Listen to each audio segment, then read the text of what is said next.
got shot. It was life and death. Somebody's killed your son. I think both sides have to come together. When it comes to African-American men, we only get the mug shot. You know, it's abnormal. Was it really worth it? You gotta be the tough guy. Tim Jackson presents How to Kill a Black Man, available on Amazon Prime Direct. This is the No More OGs podcast. From controversial topics to creating financial freedom, we will talk to real people about real situations, providing real solutions. No celebrity endorsements, bringing you unfiltered discussions, dope interviews, and giving you the blueprint to create the culture that you will be proud of. So kick back, turn up the volume, and let's get to it. Here's your host, yours truly, Mr. Purpose on Demand, Mr. Retired at 37, Mr. Tim Jackson. What's going on? It's your man, Tim Jackson. This is the No More OGs podcast. I'm your host, and I'm so glad today to have the guest who's here. He is also someone who's in the documentary. Tim Jackson presents How to Kill a Black Man. Make sure you go get that documentary right now before you even start watching it, because, man, that we talk about some of the most interesting things that apply to black men that a lot of people are just afraid to talk about out loud. But I ain't gonna dive into that right now, you guys. I want to present to some and introduce to others my guy, Mr. Reggie Calhoun Jr. What's good, my man? Man, what's up, man? It's been a while, bro. It's been a minute, man. We did the podcast about almost a year ago, seems like, man. Yeah. Got some good views on it, man. Got some good feedback on it, too. But since then, you've been in the documentary. I think you had already been in the documentary. We did the same day. And man, documentary's been out, man. How to Kill a Black Man, man. We getting ready to take it to a different level, man. That joint was fire. Yeah, man. It came together really well, bro. Yep. Yeah. A lot of people didn't know what to expect, being that it was my first documentary. But it took me 3 years to do it because I wanted to make sure it wasn't anything janky. You know what I'm saying? Like, I'm telling the story on how to solve what I believe is a problem. So I don't want people to get caught up in the production. Right. Yeah, man. It was good though. Yeah, man. I think I watched it like 4 times already. Yeah, man. I've watched it a bunch of times too, man. I'm finna start rolling out footage of you and some of the other people so that we can get this marketing machine going. But man, you've been super busy, guys. If y'all didn't watch the episode, I got the link below of our interview from last time, right? Yeah. And then be sure to check it out. But listen, man, tell my viewers who you are, man. Yeah, man. So I'm Reggie Calhoun Jr.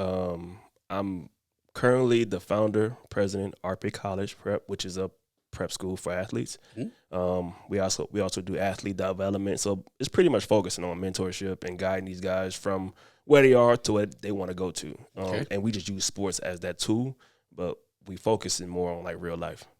So since the documentary How to Kill a Black Man came out, man, how the conversation has been with you, because of your portion of the documentary, you talk about how black men get caught up in the identity of being a sports, figurehead, not knowing how difficult it is to navigate those waters in any sport, but then also attaching themselves to an image that they can't really rely on post sports, and how it causes a more of a spiral effect than it does a spring effect. Like talk about, like, from a standpoint of How to Kill a Black Man, like what you've seen and how you are trying to curve the way not just black men but all men who all they know is the lifestyle of sports. Like, hey, there's more to life than what you think. Man, so what's funny about the documentary?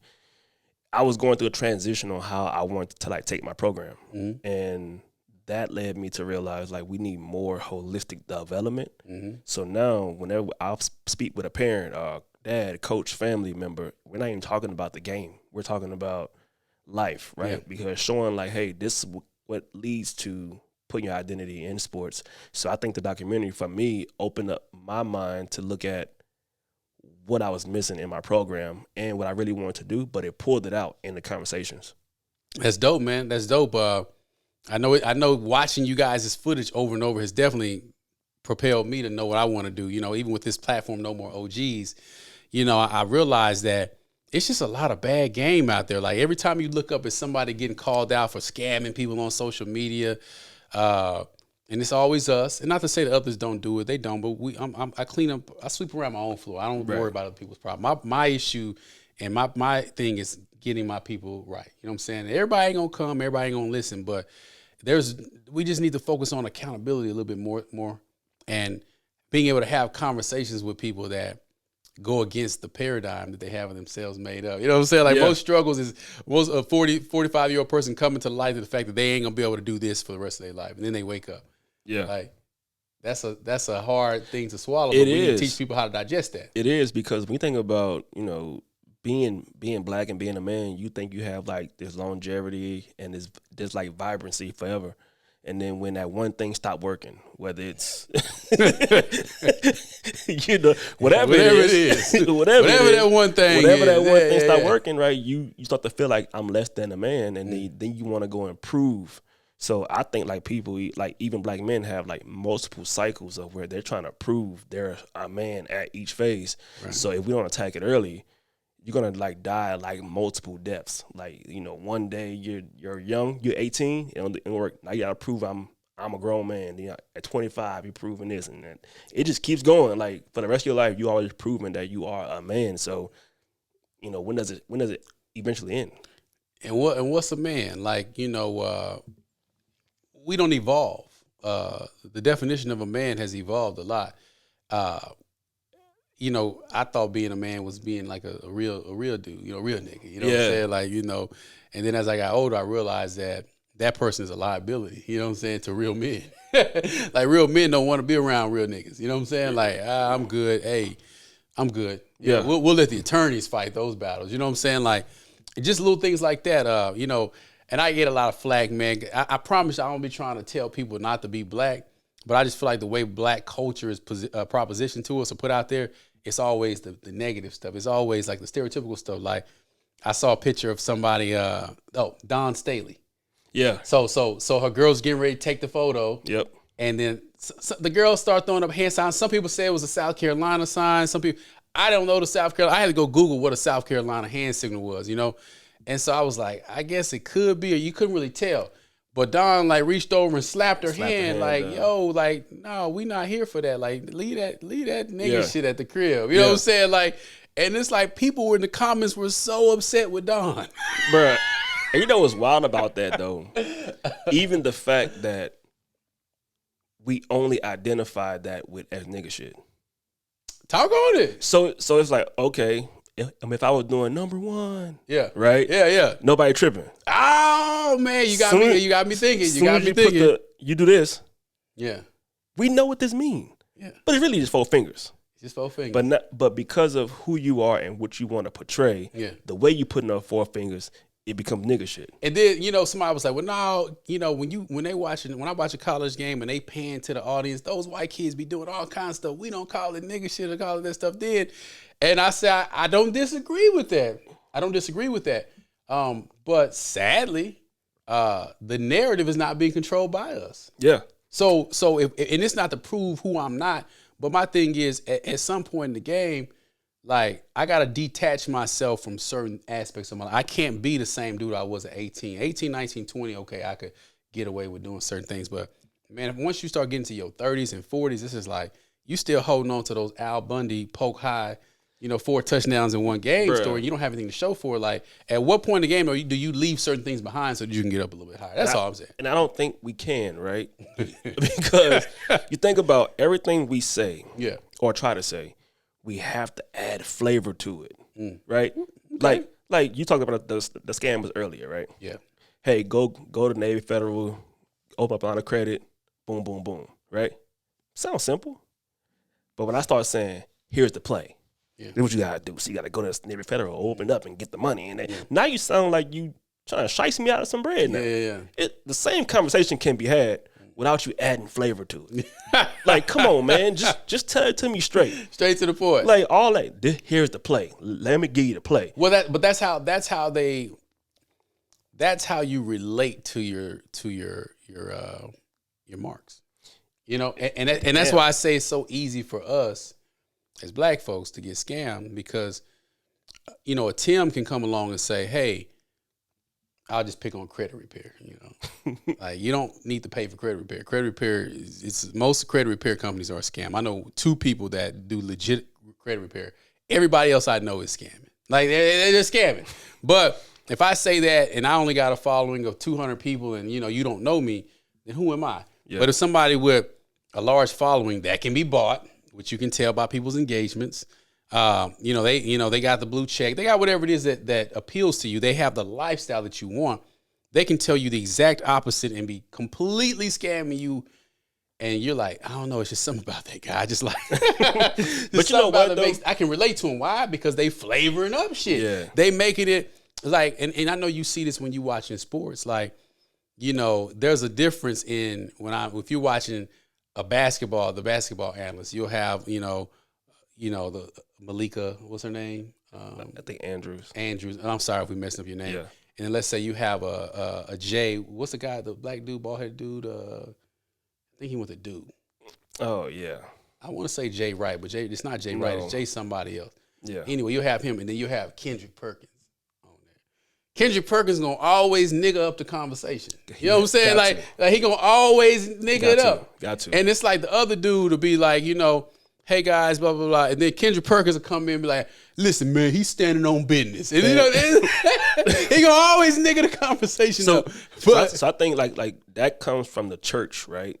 I want to meet you where you are. Mm-hmm.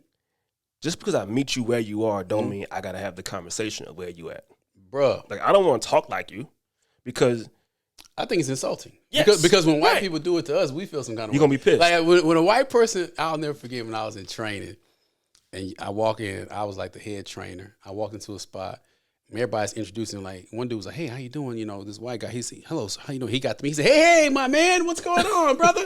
I was insulted. I was like, "What the fuck? Like, why it's got to be hey, my man with me?" Or like even if I go to a store and the first in front of me, they say, "All right, sir, have a good day," and say, "Hey, what's going on, my man?" I pause like, "Hey, bro, you call him sir, call me sir." Like, you know what I'm saying? Yeah. That's how I see it. With that being said, like if I feel that way with white folks talking down on me, why can't I express it? That's some corny shit when black people do it. Because if you say that, they're gonna say, "Man, you know where we come from." You know where dog." we come from. No, I don't, because where I come from, they don't even talk like that. Yeah. They'll call you a cornball for saying, "What up, my boy?" Yeah. In New Orleans, but they'll beat you up for saying that. Mm-hmm. Like, what you mean? So no, you don't speak like I speak, but because we want to generalize what black culture is, I gotta understand like where you come from. You know how I feel about that. Yeah, You know how I feel about that. That's the whole premise of this foundation, because there needs to be a platform where a black man or a black woman or anyone can speak and say that shit that they promoting is goofy, and I'm not cooning in the process. Like, you know what I'm saying? Like, I can show you what I've done for my community. I just don't stand on that. Like, that will never make sense to me, bro. Yeah. And it's like we haven't gotten there yet. I think that, like, you had your Charleston Whites and your Kwame Browns kind of ruffle feathers and had people not so afraid to call out certain things, even though you either hate them or you love them. But we still ain't there to where the accountability is. That's corny, because to me that was goofy. Like, you know what I'm saying? Like, even with my boys, when we do pictures of our mentoring program, I say, hey, don't be throwing up no hand signs and stuff like that. You don't know who you're going to be 20 years from now. And now in the social media age, you sitting here throwing up your hood. Well, to you, that's just your hood. Well, the police done profiled that as a gang. Yeah. You dig? Yeah. So now they can put you in a record and say he's a part of this gang, and here's a picture. Now you going out there trying to, let's say you want to be a government contractor and you want to do cybersecurity and security and intel. Well, they got to do these high-level background checks on you, bro. And if they do a background check on you and you done been classified as somebody that's in a gang, Yeah. and that's just the game, y'all. That's just how it's played. Like, now you don't mess yourself up out of a super bag, because you up here holding dear to something that ain't even really a true representation of you. Am I tripping? Ain't even what you represent. Ain't what you gonna take with you. Can't get you in no doors. But this is what you was repping, right? But you a sellout though if you don't rep it. So it's like, as a black successful man, I'm damned if I do, damned if I don't. Yeah. Because if I stay in the hood, I'm limiting myself. Like, there's so many things that I'm missing out on. But then if I leave the hood to bring back the shit that I know that's gonna make the hood, it's gonna put the neighbor back into it. You know what I'm saying? Well, then I'm a sellout because I went over there to get the money. So you want me to stay over here and get the money illegal, or in a way that's not going to really get us out of the situation? Or if I go over here, well, you got to stay true to yourself. Well, what's define staying true to yourself? So I got to walk up in that mug and talk like, you know what I'm saying? Yeah. Like, at what point in the game do these expectations become real? Because they're so not real. But that's how we end up with the scammers or whatever you want to call them, whatever. I just think it's like, it's no different than a dude in the hood who was selling drugs to the neighborhood. He was poisoning the community. Now, I'm going to just sell information to the same neighborhood, knowing they ain't gonna do nothing with it but abuse it. So we're doing the exact same thing with information, but we get mad about it. Like, it's like, when do we say the circulation of the black economy and the black dollar has been a detriment to our philosophies? Like, we keep on circulate money amongst us, but if we don't know how to use the shit, somebody's gonna shice somebody out of bread eventually.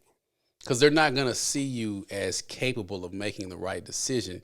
So they'll justify it by saying they didn't need that money. Let me get this money out. And will be perfectly, it'll be justifiable because of the way that it was presented to you. It's presented to you as a digital product, something that you can't hold on to, that requires effort. Well, how do you measure the effort? Well, a person, I can go on my back end and see that you took all the classes, but did you apply it's like, it's so ambiguous that it becomes easy. It's like, I'm gonna send you to school, and my dog went to school. Yeah. Okay, and did what? He became a Q dog, became an Alpha Kappa. He got all the girls, and he got 4 kids, no degree. But he went to school though. Yeah, and it happens a lot. Like, who cares? And it happens a lot. And I think we're harder on our own because we realize, like, I don't talk bad on my people. I hold my people accountable because I understand how the next 30 years are going to look for us economically. Like, black people are doing worse now economically than they were doing during the civil rights era. You know, black people own more real estate, own more businesses, all that prior to civil rights. And now it's like almost non-existent. So if that's the way we're going, and now you have new legislation where it's more friendlier to people who are not even from the country. You know, you saw where people were getting like $9,000 stipends because they were, migrated to the country. And however you feel about that is how you feel about that. I'm making an example as it relates to people who are coming over versus people that are here. Well, now you're already on auto drive by not progressing yourself. And then other people start getting benefits that you can't even qualify for. Now they're going to get the bag.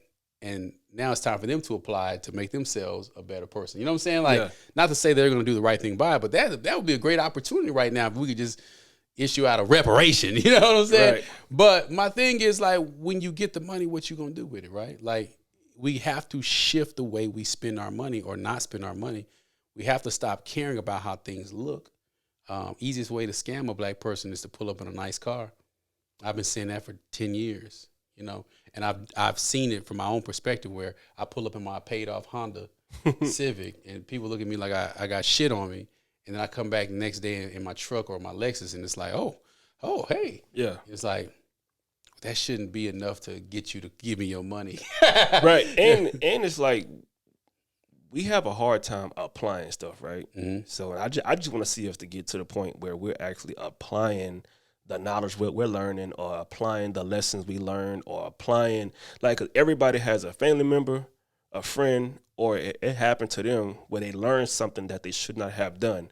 Let's apply what I've learned, not glorify what I didn't learn. Oh, let's talk about that, man. You know, and How to Kill a Black. Tim Jackson presents How to Kill a Black Man. It's out right now on Amazon Prime Direct. Go get it. You can see Mr. Reggie Calhoun Jr. in there and a slew of other people who just drop a lot of game. But let's talk about the application. That's where we're losing. Everybody wants to show up and win. Everybody wants to show up and win. And nobody understands. People forget the value of a relationship. And they forget the value of consistency.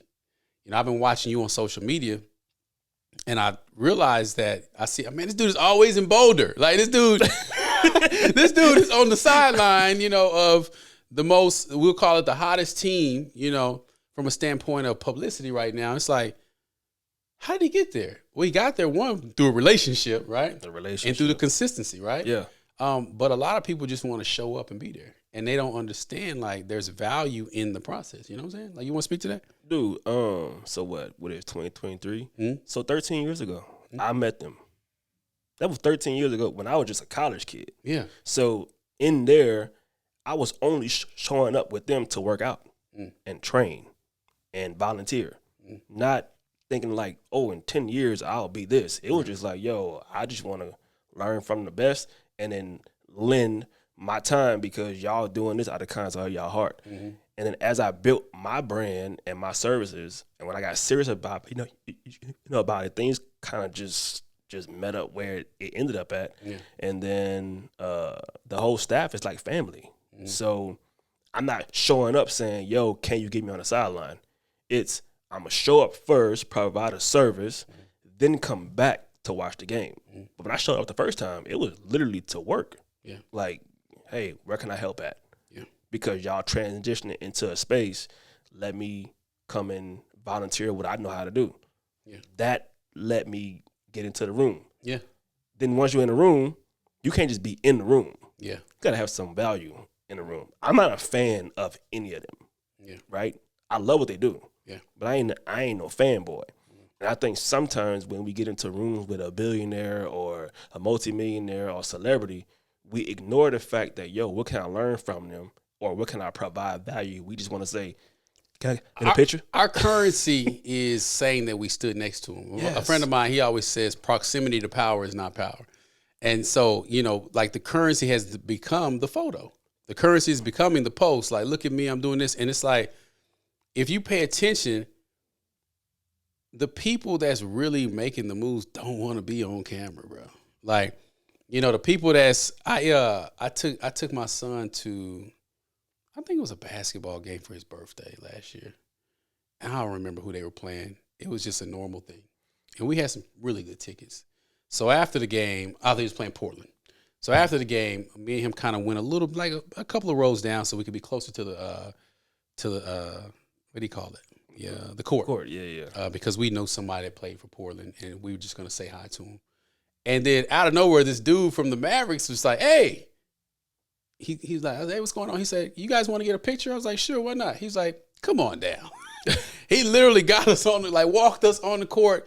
And I'm just like, okay, so we took the picture. He said, all right, y'all are good to go. If y'all want to go wait over here, you can. But I'm telling that story to say, a lot of times, man, you just need to show up and just act like you belong somewhere instead of feeling like you're entitled to have what comes with it, right? And you have to allow people to guide you through the process, because if I would have tried to get on that court by myself, I would have got arrested. Oh, yeah. Literally. Put in jail. But there was somebody literally standing on the other side watching me the whole time, seeing how I was going to act and respond, and then brought me to where I needed to go. And I think that that's what's missing with a lot of people, man. If you want to, I know I've been talking for a long time, but just you think that you're trying to get somewhere, but where you're trying to get is nowhere you ever could have imagined. No, because I think we fail to remember the principles our grandparents taught. When you sitting amongst adults, shut up. Just listen. You're gonna find your moment to enter, or they're gonna invite you to enter. But if you just talking, one, you're gonna miss an opportunity to listen and learn. But then you're going to miss a chance to even show your value because you're only talking about shit that you don't even know about. Just to talk. And them people don't get nothing. So me being on the sideline in Boulder and in the offices and stuff, that has nothing to do with Prime. Nothing. Right? He's the head honcho, but that has everything to do with relationships, consistency in my brand, in my message, and what I bring to the table. And I think sometimes when you want to be a black man and get successful, I don't want to just be around other successful black men. I want to be one of the successful black men who just happen to be around. I like that. Let's talk about the documentary, man. Yes, How to sir. Kill a Black Man. So I brought Reggie in to speak specifically about the sports plight. A lot of kids, when I go to different schools to talk to boys, specifically in the black community, I always ask, what do you want to be when you want to grow up? And of course, it's, in elementary, okay, I want to play football, I want to play baseball. All right. Then you get to junior high, I want to play football, I want to play baseball. Then you get to high school. That's when the reality kicks in. It's like, what do you want to do? Well, I want to play football, basketball. Are you on the team? I ain't even on the team. I want to rap or do this. It's just like, I always find myself having the same conversation over and over and over about sports and entertainment. Yeah. Like it can be your bread and butter if that's your destiny. But it doesn't work out for more than 1% of the population, okay? You got to have something else to fall back on. You have to have some type of character. You got to have some type of, relationship. You got to be employable. You got to, it's this entrepreneur craze going on right now. But even as an entrepreneur, you work for people. You know, you have to. People think, oh, I'm an entrepreneur. I make my own hours. I work more than I've ever worked for a job as an entrepreneur, right? So I brought you in to speak to the value of knowing that there is a large percentage of black boys and men who are going to be a shell of themselves because no one's telling them or giving them an alternative outside sports. Yeah, because most people don't understand sports, right? So when we were talking about on documentary is that we looking at sports as another form of a family or a team or a gang, right? If you want to teach entrepreneurship or employable skills or transferable skills, the person who's mentoring them has to know what transferable skills are, right? So I think a lot of athletes don't even look at the correlation between being an entrepreneur and playing sports. You're doing a lot of shit for free for a long time. Yeah. Hoping for a payoff. Yeah. And nobody sees the behind the scenes stuff, right? So I think when I go and I speak to like schools and coaches and players, it's like, I want to be a professional athlete. Okay, that sounds great. But what are you actually doing right now to become a professional athlete? Do you know what that takes? Do you know what that looks like? Yeah. And if we're saying it only applies to the 1%, your mind can't be the illusion and say, I'll be part of the 1%, and you ain't doing 1% work, right? You're doing what everybody on your team is doing. You're doing what everybody in your neighborhood is doing. I can tell what a kid is going to do in the career based on how they interact in sports. It's going to show us because it's the same work ethic.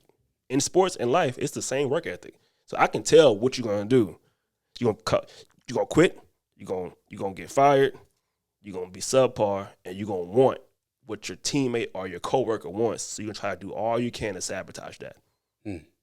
Or you're going to be a leader, a go-getter, an overachiever, successful, get awarded and recognized, and take this thing to the next level. But you can tell like where their life is going just by watching how they are on the team. Nah, that's real, man. It's real. Like a lot of people don't understand. Like how you do anything is how you do everything. You know what I'm saying? It's just that simple. And what you value is going to show. You know, when a person says they can't do something, the last guest I just had on, Santo, he's in a documentary too. He said they're just not tired enough to want to change. They're just not tired enough. Like they don't like it over here, but it's not that bad. So they haven't gotten tired of it yet. And most people will go through life being completely okay with not being tired of something yet. And then you'll look up in your 40s and 50s and wish you would have, and then you'll blame everyone else. It's like, no. You had the opportunity, but you just weren't tired of the bullshit. You know, it's funny because you talked about not being tired enough, right? Remember in the military we did a gas chamber? And everybody no, I was in the Air Force. We didn't have the gas chamber. Wow. Those high ass bath scores pay off, man. See, y'all be getting over, bro. Y'all needed more than us. Shit. Something happened, bro. So I was in boot camp during 9/11. So something happened, bro. But we went through like this simulator, but it wasn't no real gas. Oh, that's crazy. So we put on all the masks. We did everything, but I never had to I never did the gas chamber. And then when I got to tech school, I had a combat style job as well, and we never did it there. So I've never been maced, pepper sprayed, or went through gas. So what I was getting at though is in that join the Air Force. Now I'm messing.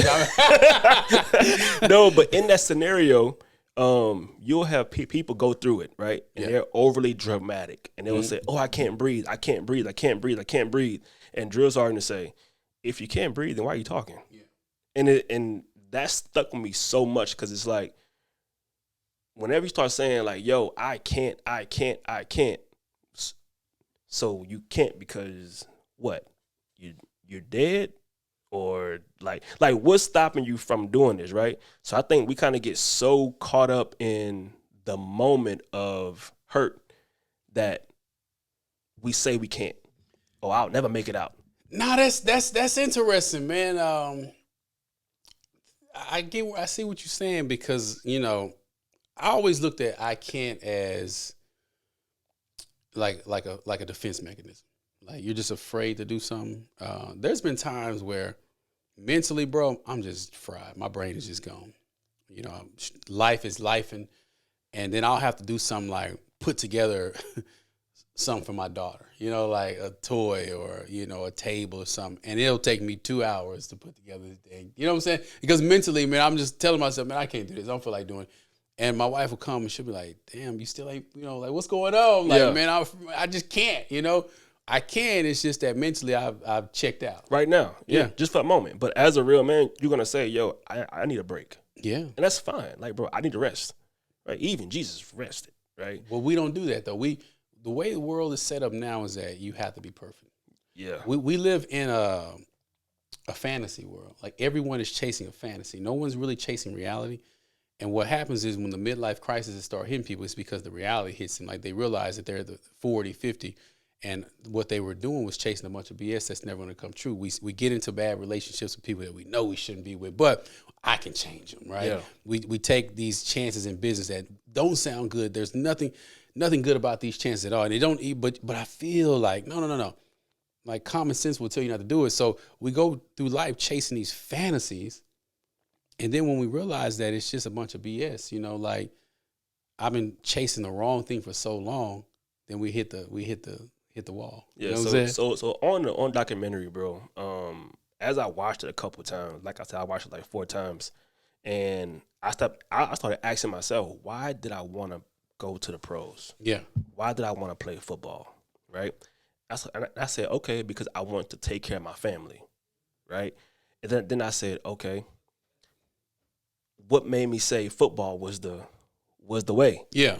And it was really because I didn't have any confidence in the skill sets that I had or didn't have. Right. And I never asked how to go acquire more. So I really only tied myself to what I thought I was good at. Yeah. And when you look back at it, you really got to be real with yourself and say, yeah, you was good at it. Yeah. You wasn't great at it. Listen, bro, I'm gonna tell you like I told the last dude sitting out here, man. I knew at the age of 10 I was trash. You know what I'm saying? I knew, man, I used to be on punishment all the time as a kid. And so, like, over the summertime, that's when you got good at sports. You know what I'm saying? Like, you got 2.5 months. And, you know, where I grew up back in the day, where it used to be, you went outside and you didn't come home until the sun, you know, the street light came on. But we were always at someone's house, and we either playing video games or playing sports. There would be days where they would play basketball all day long. I knew after about 2 or 3 punishments over the summer, I knew I was trash at basketball. People say, can you hoop? I'm like, no, I can't hoop. I can play basketball. Yeah. I can't hoop. You know, it's crazy though, right? So I think even in that scenario, we have to be careful measuring how good we are according to our surroundings. I always knew. Because I was a dog. Yeah. Compared to the people who wasn't really that good. Yeah. And then when you leave out, you like, hold on, bro. Everybody a dog. Yeah, I ain't really that good. Like, everybody dog. I'm straight, right? But I'm not like. It's like those videos we see. We see these videos at least twice a year where it's like some really big kid. You know, he's really big for his age. He's just killing it in Pop Warner and basketball. And then 5 or 10 years go by, and then that was his growth spurt. You know, so now he's up in high school, and those kids never make it to the pros. Yeah. Like, show me a video where there's this kid that's super bigger than everybody that actually made it to the pros. They never make it because what happens is they get to college, everybody's big. Everybody's good. Everybody's fast. Everybody's strong. And there was never a time for them to truly, like, develop. Because every kid I work with, right, about 30% of them don't really want to play sports. Nah, they don't. Like, most of them, I talk to them, and you hear them start saying things, and you like, yeah, dog, you don't like this. It's a job. Like, you really hate this. Like, you don't want to play sports. But somebody in your neighborhood said, yo, you're gonna be cold, bro. This is our guy, bro. He going to the league. Or the family. You know, mom or dad. You know, and instead of like directing them down the path of what they're actually interested in or what they want to do, we focusing heavily on what I see you could be, not what I believe you can be. And sadly, what we see in a lot of those visions is what we wish we could have been ourselves. Like, the people that are pushing this on these kids, like, my son is in the 8th grade this year, and he switched schools. He's at a junior high that has some sports, so he's playing sports now. He made the football team. He did pretty decent this year. and it's only his second time ever playing. So then he went out for basketball. I told him, hey, it's going to be a little bit different because, football has 60 people on it. You know what I'm saying? Yeah. Basketball, they're going to take 12. You know what I'm saying? And so he didn't make the team. And he was a little bummed out, but I don't know what he did, but he somehow worked it out to where he could still go practice with him. And in case they need somebody that fell off the team. My son said, I taught him how to negotiate. I taught him how to, how to get in there and be an asset, right? And so he was like, yeah, Dad, I got a way to, I can go to practice and pretty much play on the practice squad and, get called up. He said, he see it. That's foresight, bro. That's foresight. So it sounded like bullshit to me. So I called the coach. I'm like, hey, man, my son telling me whoop-de-whoop. He's like, I'll check. He said, because he's the head coach. He said, I didn't know anything about it. So he called me back. He's like, yeah, man, actually one of the coaches told him he could come in just in case somebody failed or got hurt. He said, so he's good to go. Practice at 4:30. I said, bro, the finesse was real, but he understood, like, I know my value. Where I'm at. Yeah. I know where I'm at. And it's like, I wish more people would do that. I wish more people would understand that if it's for you, it's for you. Ain't nothing I or Reggie could say or do. But a lot of times, adults, older people, they project what they couldn't do or couldn't be, whether it's because they had kids early or they had to go to the military, they had responsibility, whatever it was, they got married. They'll project that on you as an up-and-comer, and then oftentimes people will take on that as their cross. You know who never do that, though? Who's that? People who actually did something. Speak on it. So, you think about like the athletes, like you never hear about Michael Jordan's kids having to be like Michael Jordan, or because you never, or even somebody who's a doctor, right? Like, I'm not gonna say, damn, I sure wish I would have become a doctor. Like, I see where you're going. Like, nobody ever like try to live vicariously through anybody else who actually accomplished it. Say that again. Like, nobody ever like try to live vicariously through anybody if they actually accomplish things. So a person who's accomplished something will not attempt to live vicariously through their kids or anybody. No. I got you. I'll catch you what you're throwing. Because it's like, what? I've already done it. I'm going to tell you how I did it. Not, this is what you should be doing because I didn't make it. Now, I'll call you bluff a little bit on that, and I'm going to tell you why. This is the only reason I'm doing this is because you be going to Africa a lot, right? Yeah.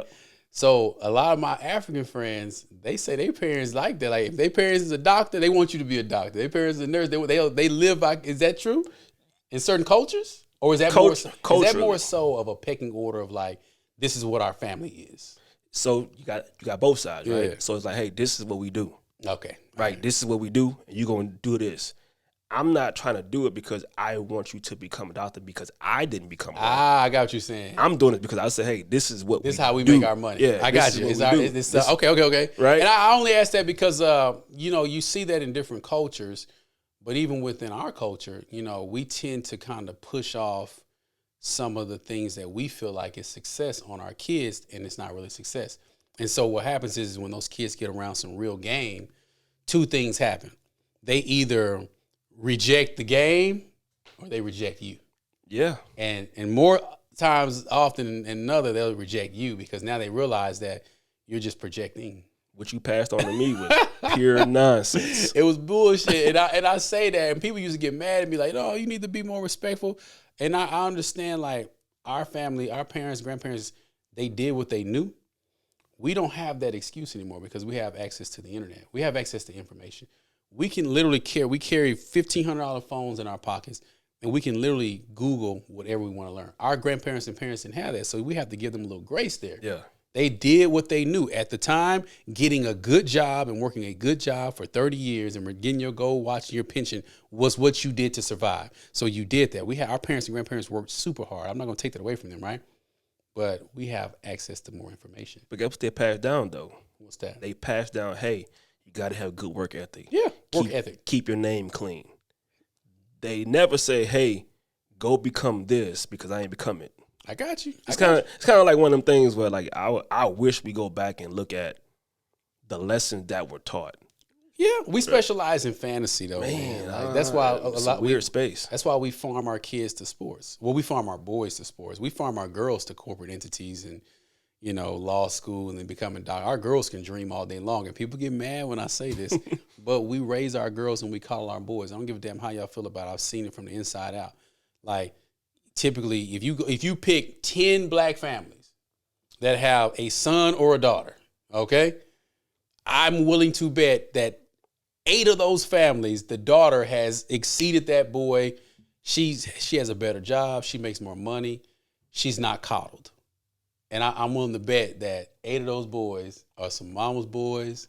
They coddled. They got, you know what I'm saying? They living in a fantasy world, man. And I'm telling you, every time I make this post, it'd be the dudes getting mad at me, and it'd be the girls like, damn, my mom was whooping my ass and telling me I couldn't do this, and my brother didn't have to do nothing. It's funny too, because when we was in when I was in middle school, they used to always say girls mature faster than boys. They do. And I'm like, you get older, Yeah. and then you hear people like you who say things like, hey, girls are raised, dudes are coddled. I'm like, well, that's shit. That's why they maturing faster. That's true. Because they actually being raised. That's true. I mean, that's a good way to look at that too, because it's like, even now look at like where I have a son and a daughter now. And so I'm consciously, I'm a little bit softer with him. You know what I'm saying? Like it ain't, you know, with him all the time. Now I'm a lot more patient. I don't even really go in on him no more. I just be like, okay, this is what we doing. All right. You know what I'm saying? And then he's learning how to negotiate and do his own thing. Whereas with my daughter, I'm not babying her as much. Like I'm not, oh, my little princess. Look. I'm not doing her like that. I'm giving her the same energy. Like, hey, okay, you're a little girl. I love you, Dad loves you, but you don't have to be responsible too. Like I'm trying to level it, right? Yeah, because it's tough, bro. Because he's not. I've got her too. Yeah, he's not gonna see me being super, super lovey-dovey with her, and not as much with him, and then she's not gonna see me, you know, like she's not gonna get babied by me if that makes any sense. So there was a part on a documentary where I think Santos talked about his situation where he got shot, right? I thought about that, and I'm saying to myself, there's so much overlay with his situation and athletes today. Like, I look on news almost every other week, and it's a new freshman or a college kid getting shot up in a situation that they shouldn't be in. So when do we start to say street culture has infiltrated every facet of Black journey?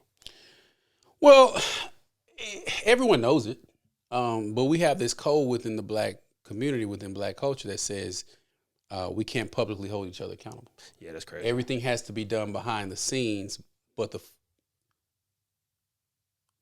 fuck shit can be done out loud, and it could be a gross representation of us all. But the correction has to be done quietly. That's something that we subscribe to in this culture. So until we come to terms with that, until we acknowledge that, no, I'm gonna call bullshit. And I've been doing it forever. And I get talked, you know, people feel some kind of way about me. Then when shit come to fruition, it's like, oh, Tim was right. He called that a while back, you know, or, you know, like, Tim, why don't you, I don't never see you fooling with this person, fooling with this person. There's a fucking reason I don't fool with them, because I can smell the bullshit on them. Bruh. But if I say it out loud, then I'm hating. You know what I'm saying? If I say it out loud, then I'm pulling down another Black man or a Black woman, because it can't be. If it's a woman, then you talking down on Black women. Yeah. That's the worst curse you can have, right, as a Black man, right? So at what point in the game do we start holding people accountable and saying, hey, man, something about this ain't right? You know, I think about, like, in my lane in real estate, the Jay Morrison shit, you know, that's been going on with, I don't know if you follow any of this stuff, but essentially he started an investment block and had people send him a bunch of money, and, you know, it's just not kosher business, man. I mean, it smelled like shit from the beginning. I know a few friends who invested. They asked me, was I going to do it? I told them, hell no. They asked me why. I said, because this guy has never shown that he could do this type of work. And, you know, all he brags on is about being a convicted felon who became a millionaire. And nothing against people that get caught up in the game, get up in the system, but because I fuck with a lot of convicted felons. I'm actually mentor people in prison. But one of the things is I can't fuck with you if you bragging on who you used to be while trying to tell me to be somebody better. Yeah. So when you see people like that that's always glorifying who they used to be in the streets, that's a red fucking flag. And, like, we keep falling for this shit. You see the trucking guru chick. I don't know her personally, but, man, they on her ass right now. You see the shit going on with DJ Envy and the Caesar guy. And I honestly believe that, and this is just me, I honestly don't think that DJ Envy was out there trying to scam niggas. I genuinely believe that he really was trying to help his people by introducing someone to them that had that street edge that people could relate to, but, you know, was also someone that looked like him. And I think he just got fucked over, because that's done happened to me where I done vouch for certain contractors and they fuck me over and they mess over somebody I refer to them. So, but it's a lot of people on their ass right now, Reggie, because all the light is being shined on the bullshit and we buy into the bullshit, and that's why people like that are successful. I mean, that was a rant. Yeah, that was a rant. But you're right though. But we don't take time to actually learn and digest and then apply. Because everybody's watching the internet and they're trying to get to it faster. Like we want to race. Everybody's racing to the end. Man, if it's quick, I don't want it. Like seriously, like I'm going through a process right now. It's going to take me 6 months just to get my application put in. If it's quick, I don't want it. Like I just don't want it, man. And a lot of times when processes vet you like that, when they put that barrier of entry like that, that's to keep the bullshit out. You know what I'm saying? Yeah. Like, get it how you live, get it real quick. Shit don't work with wealth. Wealth is not like that. You know, it takes, so the NFLPA hosts their agent test one time a year. I got the packet.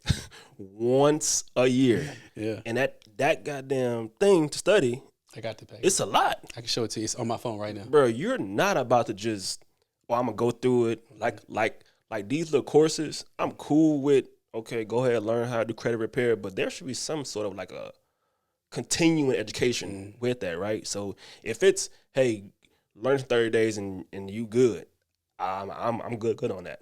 Because there's a reason why the college system hasn't failed for hundreds of years. Yeah. Like, call it what you want to call it. It hasn't left. It's a well-oiled machine. It's recession proof. It's the only thing that ain't changed. Y'all say all these industries are recession proof. It's really only one because it produced the people who are in a recession proof industry. So without the school, you ain't getting there. So y'all about to corrupt the education system to say, hey, look, we can get you here faster.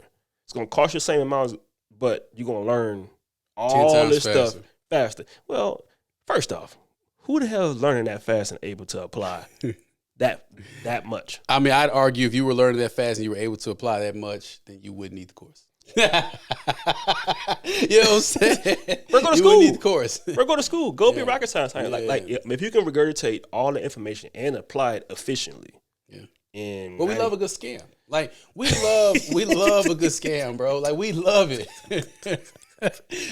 Like we do. That's funny. We love a good scam, bro. Like I tell people all the time, like if I was a scamming dude, I'd be a multi-millionaire because I know how to speak.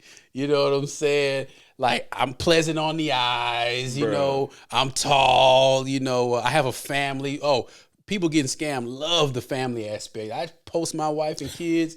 Y'all love that shit. I'm relatable. I'm from the hood, but I went to the military. I got a degree, but you know I can still. I'm a phone call away from the streets. Y'all love that shit when niggas be scamming y'all. And I be sitting back like, y'all don't see this shit? No, because that's not a scam at all. Because what takes long, 4 years of school, 8 years of school, a license, scam. They just want your money. So what the hell they doing I'm over here? The same thing. They just slow bleeding you, man. That's the only difference. It start off with the $99 course.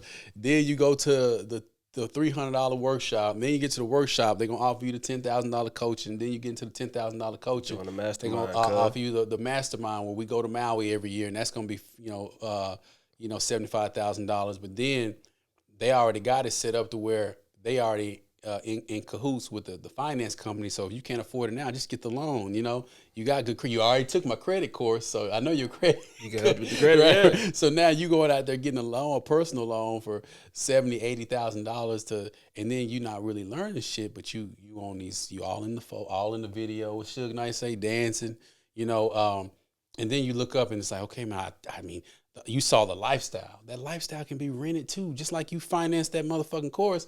That lifestyle can be financed, bro. Here's the hardest part that I can't ever wrap my brain around. Y'all don't want to go to school, but y'all want to learn from people who didn't go to school. Say that one more time, man, because it don't make no fucking sense. Like, you, if I go to Harvard and my professor is saying, yo, I went to jail 9 times. I'm from the streets. I ain't got no GED. I ain't got no diploma, nothing. Yeah. But I'm teaching at Harvard. You gonna think Harvard's a fucking joke. Yeah, you are. But If it's peddling to you on the streets, on some hand to hand, everybody wants to be hand to hand. Like that's what they want to do, and that's why the marijuana industry came in. They got wiped off the map because they never thought about enterprise. They're thinking about hand to hand and everybody. I want to touch the people. I don't want to touch the people. I want to impact the people, and if that means doing it from afar, that's fine. But as long as I get my message clear. I literally said, and I talked to my son about this. I said the goal is to be felt, not heard or seen. Like I want my presence to be felt. I want when you remove me from the equation, I want y'all to feel like shit fell apart. That's the impact that we should be making, everyone. Like people should feel your presence or feel your absence, right? If you disappear for a couple of days and motherfucker ain't thought about you, you ain't working hard enough or you not valuable, man. That's why when you be in certain relationships and you break up with a person, you can move on the next day. Bruh. Because they didn't make no impact. Then you break up with some people, you be mourning the loss of that person for months and years in some cases. Some people never get over shit, you know? Because they meant that much to Because you. they meant that much to her. If a person dies, some people never stop mourning the death of people, but some people be like, oh, I'm so glad. You know, like it's a burden lifted off my shoulder, this person. Bro, you know what I like about the social media analytics and MLK and Malcolm X and all them people? If you're a really great teacher and a really great impact, the analytics is going to show because people will continue to want to search and learn from you and hear from you. And if I buy a course and I purposely spent $5,000 for it and I don't finish it, you didn't make an impact on me. You didn't make an impact on me, man. You didn't do that. You Sorry. didn't make an impact. And that's deep, man. And I bought those courses. Because you want to know. Because I want to know. Right. And I get in it. I bought courses. I get it and don't finish it. Or I get in and see it's a bunch of bullshit. You know, man, let me ask you something, man. Let's segue really quick because me and you, we share the same ideology on a lot of stuff. How to Kill a Black Man. You were featured in the film. I know that you work hard with helping people trying to accomplish their goals and getting from where they are to where they want to be. Why is it so important to constantly and consistently just put yourself out front so that people can actually see you doing the work versus, you know, you just talking about it? Because in the beginning, I was moving like where I came from, and I didn't want to be seen. And then I realized last year when I almost just said, I'm done with this shit, I said, yo, nah, I need to be heard because what I'm talking about isn't the norm, and it's going to save a lot more lives. So if I don't say it, it won't be said, and then the people who need to hear it won't hear it. So like I said, and I went and spoke at a school in New Jersey. I stuttered, right?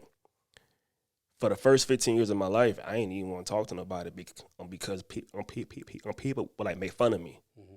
But I was so worried about them that I didn't even deliver my message. Mm-hmm. So now if I don't say it, I'm not walking in my purpose and impacting the people who need to hear what I'm saying. So I want to be out front because I was built to be, you know, in front. You don't get imposter syndrome sometimes? You don't get out front thinking to yourself that one person that you met back in the 8th grade who made fun of you is going to be in the crowd and they're going to make fun of you again? Yeah. Like every time I go speak. Yeah. But because of the demographic of who I work with, immaturity is always around me.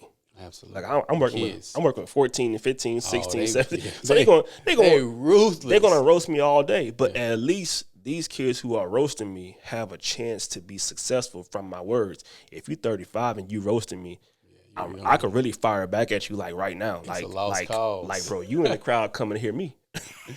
Oh, man. And that hurts even more. You know, man, I used to be that guy, man. I've gone through every stage of getting the message across. I was the good dude that never cursed and wanted to be a better example. Then I call it like you have the 5 stages of grief. You know what I'm saying? You know, it's shock, denial, anger, reasoning, and then eventually acceptance. So yeah. I've done the shock factor. I've done the denial. I've done it all just to see. And what I've come to the conclusion is that you don't have to convince your target audience. No. I have gotten out of the business of trying to convince the wrong people to do the right thing. Like, I'm looking at this shit that's going on between Meek Mill and Rick Ross and what's the other rapper's name? D1. D1. And, you know, I get what D1 is doing. I get it, all right? Because I used to be there. I used to be like, these rappers need to do better, you know, yada, yada, yada. I get it. But what I've realized personally, as a person that's done came after rappers, that's done went back and forth with ball players and rappers, you know me, you follow the page. I don't never walk away from an argument. What I realize is that people do things because of consumption. And a person ain't going to get out there and act the ass or act the fool or do whatever it is that you feel like they shouldn't be doing if you didn't consume it. Yeah. If you didn't put the time, effort, and energy in it to give it the money to make it live. Like if you want something to go away, you have to literally starve it. And, I was going through some of the comments and some of the arguments, and it was the same shit that has been going on for the last 10, 15 years when I was on social media talking shit. Oh, man, you hating. That's going to be the one mindset. Then other people, he's absolutely right, but ain't nobody coming together. Like it's clear that if I'm rapping about fucking getting high, get drunk, fuck bitches, and kill niggas, and that's my mantra every single day, and that's all I'm seeing or all I'm around, and that's what I'm going to become. Yeah. So then how then can you go back and say you're part of prison reform? That boy said, Right. and yo, Meek said, we do it all. I mean, but he's a clown in that sense. And it's okay to say that out loud. Like he's a clown and we're the circus because we keep showing up waiting for him to perform. And he's never going to change his position on that because that's how he got his bread. Yeah. That's his experience. And much powerful people who have much powerful decisions are telling him, hey, you're doing a great job. Yeah, bro. So he don't give a fuck about what y'all saying as it relates to he need to do better because the people that's writing the checks don't care about that kind of shit. So at some point in the game, do we just, at what point in the game do we take a step back and say, man, fuck them. Like, if that's what they want to do, that's what they want to do. For everybody who doesn't want to do that, I got something else for you. Yeah, because for me, it's like, I don't want to be known as the dude who came after the dude. Yeah. Like, because right now, most people, if you ain't from New Orleans or you ain't in that clean-cut rap scene, you don't really know who D1 is. Mm-hmm. Now, everybody's going to say, oh, yeah, that's the dude who came after Rick Ross and them. Mm-hmm. Not your music, not your message. But I see him trying to, like, post about, this is what I've been on. Mm-hmm. Nobody cares what you've been on.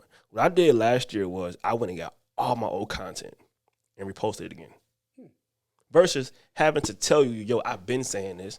No, go look at my clips. Yeah, my man, you had braids and hair and shit. Yeah, so I'm dropping all the old stuff because it's like I want you to know, like, yo, I've been doing this. Yeah. Without me having to tell you, like, this is what I've been doing. No, it's funny. I watched the video today, man. A young dude that's out of Arizona, man. He flips cars, and so he's been doing it for a couple of years now. But he showed a video of him back in 2000, 2021, 2022, how literally he was flipping his first car. It was so funny because he was so green. Like, hey, guys, this is my first car. Shout out to my man, Drew Flips. I'll say his name. I ain't going to be that dude because I don't expect to fall out with people. Yeah. You know what I'm saying? A lot of people don't like saying people's names because then they want to fall out with them. I don't do that falling out shit. Like, I'm proud of what he's doing. I told him that to his face. But, like, he's like, hey, guys, this is my first car. And then it started evolving, and it was no sound. It was just like, caption, like, this is me in 2020. This is me when I bought this. Now I own a dealership. Now I'm teaching people. And he don't have to get on there and say, look at what I did. The videos do. You know what I'm saying? Like, we got to get out of, Reggie, expecting the wrong people to do the right thing. Like, I don't expect for Meek Mill or Rick Ross in all of their success to stop rapping about getting high, getting drunk, fucking bitches, and killing niggas to be righteous because niggas won't consume it. Like, black people won't consume it. White people, nobody's going to consume that shit. Bruh. Nobody wants positivity in their life. Let's just say it out loud. That's what I'm on right now. Like, and that's okay if a person don't want positivity. Let them go over there and be them. You just come over here and start building because once it becomes what it becomes, then they're going to be all up in your face. And I'll tell you why it won't work because everybody, if I'm a rapper, right, and I came in the game on some hardcore shit, and then people want me to change. And I got one reference, Mace. So I'm looking at Mace like, oh, it ain't work out for him too well. Nope. Y'all can have that. We already saw what happened when Mace did it. It ain't work out. I can't lose my bread because now Mace back in the game. He ain't talking about no Christian stuff though. Yeah. He on a podcast going nuts right now. I mean, yeah, he is. But that's who he's always been. That's who he's always been. It's kind of like I'm a little cynical. When people are going, y'all, I'm not better than the next man or woman. So, y'all, just take this shit with a grain of salt. When people are going through it like when a public figure is going through it and then they find God, I'm always a little skeptical. Something going wrong. Because, not to say you can't find God as a public figure, but a lot of times it's manipulative. And then what always happens, like it's kind of like when your favorite artist becomes a gospel singer. And then it's like, then they come back to the R&B side. Like, oh, that's what we've been waiting for, you know? Yeah. So, I mean, kudos to Mace. He's winning right now in his lane. I give it to him. But I don't know, man. Like, a lot of people just have mastered the game of finessing, and we have mastered the ability to look over it as if it's not happening to us. And I feel like as long as we don't ask questions like me, I follow you on social media. I watch what you do. Like, I wouldn't associate myself with you if I thought you was on some bullshit. I don't agree with everything you say. Right.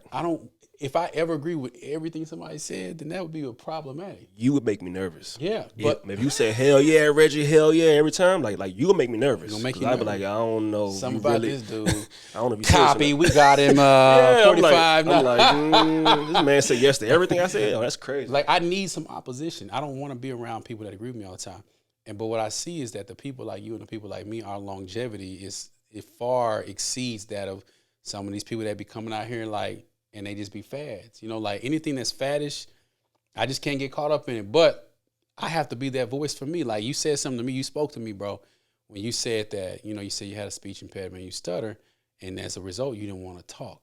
But you have a gift and you have a message that somebody needs. And literally, and somebody watching this is going to know what I'm saying. When you finally get tired and you finally wake up and say enough is enough, one of the first things you do is you go to Google and you Google what the fuck you need. And literally, it takes you to YouTube. It takes you know what I'm saying? Yeah. Like, that's where we need to be in our growth. Like, we have to get to the point to where, with me, I'm just going to create this content. There's people out there who need these conversations. And when they get tired, they're going to Google what we talking about and they're going to find us. You know what helped me though is, and this is why I say long-term learning is more powerful. It's more powerful, and once you apply it, I found myself like getting caught up in my words when I really didn't know what the hell I was talking about, and I was just trying to talk.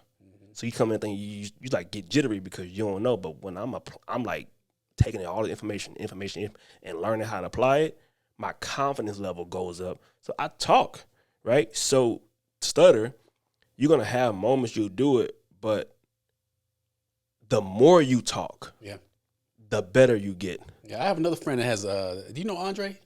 Andre Hatchett? Hatchet, yeah. Andre Hatchett killing it. And he tells his story about how he had a stuttering problem. And Andre, I know you're gonna watch this, bro. Do not go in on me. That's my guy. He talks about how they thought he was a special needs kid. You know, they thought something was wrong with him. And so he just wasn't able to blossom in school. And there was nothing wrong with him. He just stuttered. Yeah. And I have a cousin like that who had a speech impediment, but the school said that he was, he had a learning disability. I got to say the right words. And as a result, man, he got held back his entire life. But he could beat you in any video game. Like, when we would go to their house, he used to kill us in Madden. Like, and then it would make you mad because instead of getting the speech impediment fixed, they just threw him to the side. But he was killing us in everything else. He was just the most artistic, most intelligent person. He just couldn't articulate because no one worked on that. Because you know so much information, and it's like you take it in so fast, and you're trying to like get it out, and it's trying to come out so fast. But once I learned it, and I was like, okay, this is what this information is. Okay, this is how to apply it. Now I can teach it because I got it. Versus, as soon as I hear it, I'm going to jump on the line and say, hey, buy my course. I'm going to tell you how to do this. Bro, you just learned that last week. I know you ain't got that down. That's the game now. But my stuttering actually, like, being in football was a protector for me because every dude who made fun of me, in practice, we about to get busy. And then I didn't have to talk in football, right? It was just hands, nose, and making plays, right? But then I started getting good, and now you want me on camera. I don't know how to do that because now I'm nervous, right? So I didn't talk much. But I think what was lost throughout my whole time, and I'm actually getting better with it now because I'm reading more about the Bible and stuff like that, the art of telling a story. Yeah, storytelling. I didn't I didn't do that because I wanted to get straight to a point. Where you from? New Orleans. You gotta build your bridge, man. I didn't, because I feel like once it took me too long, I'm over the conversation. So now it's like, you look at like rappers and all these people, we've lost the art of telling like where the origin comes from. Some of the best rappers can't rap. They just tell great stories. They tell great stories. You know what I'm saying? Like, they like draw you in, like, hell yeah, yeah. you know? That's one of the reasons, like, I have a love-hate relationship with rap. But that was one of the reasons I listened to Jeezy. Jeezy tells great stories. And it's so simple, you know, but you feel like you're there. Like, damn, and then you son. put that up against a nice beat. You know, you listen to Scarface tells good stories. Scarface will walk you through an entire song. Devin the Dude tells amazing stories, man. If you just sit down and listen to a Devin the Dude album, he's a great storyteller, man. But Jay-Z tells great stories. One of Ice Cube's best songs is a story. Yeah. Today was a good day. Today was a good day. Like, That's damn. a story. Like, damn, so you know what I'm saying? Dr. Dre, man, Still DRE, I think Jay-Z wrote that. Oh, that's crazy. No, but if you go back and listen to it now, you can hear Jay-Z's voice in it. But like, that's a great story. Yeah. You know, like, you know, everybody thought he fell off. He's like, man, my last album was The Chronic. You know, like, how did I fall off? You know what I'm saying? Eminem is my artist. How did I fall off? And that's going into those false expectations, that fantasy. You know, we believe so many things about ourselves that aren't true. And what happens is we project what other people think about us in that imposter syndrome. And we have so much greatness inside of us. And I always tell people the idea is the validation. Like, when you get an idea, that's all you need. That's your validation. Don't go talk to 4 or 5 different people. That idea was given to you by God, your creator, the moon, the stars, whatever you subscribe to, all right? It was given to you. And that's why when you go to other people with it, they don't feel it because it wasn't given to them. So then you need to take that idea and get out of your fear, get out of that imposter syndrome, and just start breaking it down and doing one thing a day. And I just made a post about that. I said, I realized early on, later, that I try to take too many people with me on my vision too early. Yeah. And I said my vision wasn't flawed. I was just moving too fast. Yeah. Right? And when it comes to a documentary, bro, like just watching how you put it together, like, although that was like 5 or 6 different scenarios, the way it was put together, it just kept me drawing in, like, damn, like, because you can relate or you know somebody in every scenario, even if it wasn't you. And so I want to ask you, man, like when we doing this tour thing, dog? Bro, we finna pop it off, man. How to Kill a Black. Tim Jackson presents How to Kill a Black Man out right now, Amazon Prime. I'm about to get it on other places too. 2024 is gonna be a good year, and I'm saying that because it just is, man. Like I wore the number 24 when I play sports, so I get Okay. You know, 24 is like one of my favorite numbers, man. I'm from Dallas, so I wore 24. Then you put the 1 in the middle, that's 214. That is Dallas. I am Dallas, right? Okay. But it's just gonna be a great year with this documentary, and it's starting off with these interviews. Like, everyone is gonna see this documentary. You're gonna get tired of seeing this documentary because it's gonna be everywhere. But it's gonna be a conversation that people are gonna start having, that they need to start having. Like, there's no outlet for black boys to be great black men if you are not somehow tied to some form of entertainment. Yeah. And that's crazy when you think about when you go into the corporate structure, you can probably count on a hand or two how many black men are past middle management. You know, how many black men are running the company. Not saying that we have to run everything. I think that, you know, the all black everything is just kind of, it's a fantasy. It's not real. Right. You know, you have to live within the real confines. Like, black owned doesn't mean black only. I had to learn that. I used to go around trying to turn all these black people into the greatest entrepreneurs, and, you know, people are just people. Like, piece of shit people exist in every race, right? Of course, if you're within close proximity of your own, that's who you're gonna be dealing with. So then what'll happen is you'll start feeling some kind of way about your own people. You know what I'm saying? But what you have to understand is you can be the face of something and still work with other people and make money and make an impact. It's what you do with the money. It's not how you get it. It's what you do with it once you get it, right? And so for me, man, like, this documentary, How to Kill a Black Man, I've had so many doors slammed in my face because I was told by Netflix that it wasn't inclusive enough. So essentially what that means is code for not inclusive. Like, it just means that it's going to benefit black men. When I first started my nonprofit, Real Youth Mentoring, I was told by a representative in Mesquite ISD that if I had a nonprofit organization, I could rent out the gyms on the weekends for like hella cheap. like $10, $15, right? Because it's a service. Yeah.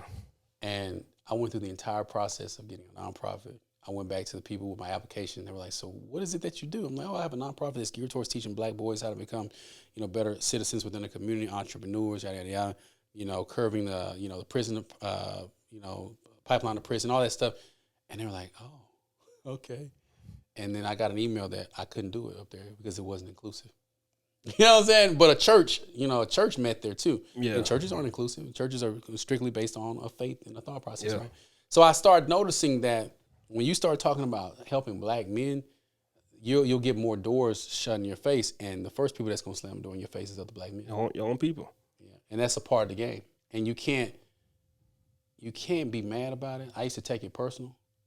I don't take it personal no more. Like, I'm just like, well, shit, that's part of the game. It's a numbers game, And that's kind of where I'm at now, bro. Like, especially doing what I do in sports, I'm not trying to send your kid to the league. Yeah. So every dad who has ever come after me with opposition has always been that dad who wanted something from their kid that was unrealistic. And that's why I said what I said earlier about you ain't make it.